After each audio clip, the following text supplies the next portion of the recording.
स्वामी विवेकानंद के अनुसार सच्चा धर्म मानवता के प्रति प्रेम में ही है, बाह्य कर्मकांड या अनुष्ठानों में नहीं है, और वह भी हार्दिक प्रेम में जो शुद्ध तथा निष्कपट हो।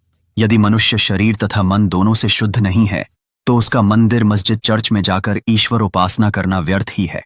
उन्हीं लोगों की प्रार्थना को जो शरीर तथा मन से शुद्ध हैं परमात्मा सुनते हैं, और इसके विपरीत जो लोग अशुद्ध होकर भी दूसरों को धर्म की शिक्षा देते हैं वे अंत में निश्चय ही असफल रहेंगे। बाह्य पूजा मानस पूजा का प्रतीक मात्र है।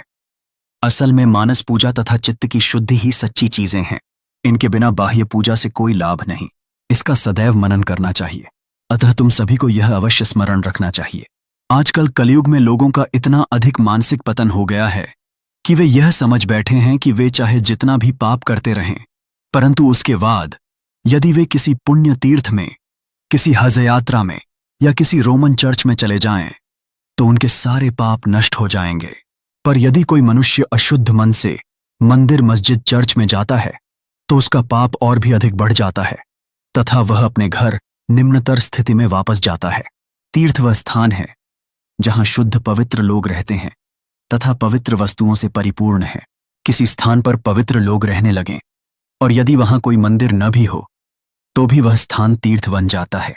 इसी प्रकार किसी ऐसे स्थान में जहां सैकड़ों मंदिर हों, यदि अशुद्ध लोग रहने लगें तो यह समझ लेना चाहिए कि उस स्थान का तीर्थत्व नष्ट हो गया है।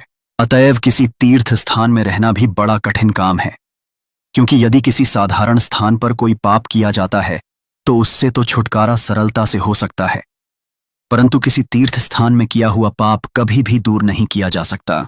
समस्त उपासनाओं का यही धर्म है कि मनुष्य शुद्ध रहे तया दूसरों के प्रति सदैव भला करे। वह मनुष्य ने शिव को निर्धन, दुर्बल तथा रुग्ण व्यक्ति में भी देखता है, वही सचमुच ईश्वर की उपासना करता है। परंतु यदि वह उन्हें केवल मूर्ति या किताब में ही देखता है तो कहा जा सकता है कि उसकी उपासना अभी नितांत प्रारंभिक ही है। यदि किसी मनुष्य ने किसी एक निर्धन मनुष्य की सेवा शुश्रूषा बिना जाति पाति अथवा ऊंच नीच के भेदभाव के यह विचार कर की है कि उसमें साक्षात परमात्मा विराजमान है, तो ईश्वर उस मनुष्य से दूसरे एक मनुष्य की अपेक्षा, जो कि उन्हें केवल मंदिर में देखता है, अधिक प्रसन्न